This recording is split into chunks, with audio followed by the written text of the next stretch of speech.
বাংলাদেশের নতুন টি-20 অধিনায়ক লিটন দাস মেয়াদ 2026 বিশ্বকাপ পর্যন্ত। সামনে আরব আমিরাত ও পাকিস্তানের বিপক্ষে টি-20 সিরিজ। সহ অধিনায়ক করা হয়েছে শেখ মাহেদীকে। নতুন নেতৃত্বে বাংলাদেশের ভালো করার চ্যালেঞ্জ।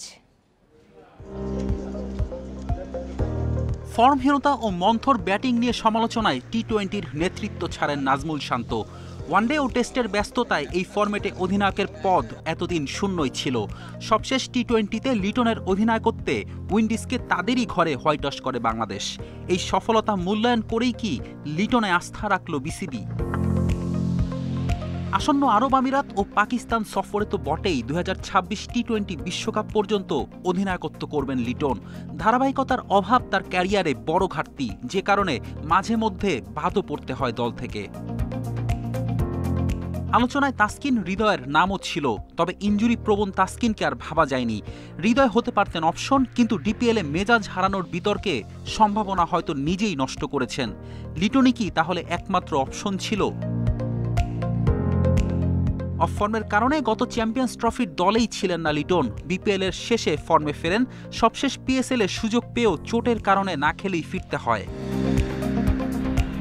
টি-20-তে অন্তর্বর্তী নেতৃত্বে 4 ম্যাচে তার মাত্র 17 রান।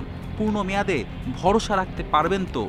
যারা খুব টেকনিক্যালি সাউন্ড তারাও বলে তার ক্যাপ্টেন্সির গুণের কথাটা বলে, কিন্তু ওর খেলার তার পাশাপাশি আমরা জানি যে তার পারফরমেন্সটা খুব জরুরি, ব্যাটিংয়ে বিশেষ করে।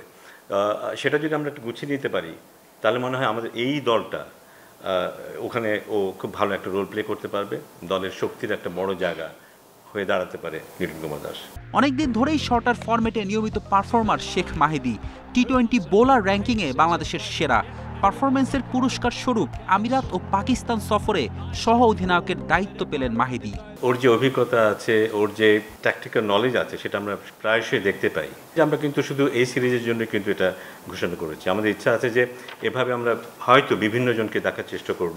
17 মে আমিরাতের বিপক্ষে প্রথম টি-20, সেখান থেকেই টি-20-তে নতুন অধ্যায় শুরু টাইগারদের। ফেরদৌস ইসলাম, ইন্ডিপেন্ডেন্ট নিউজ।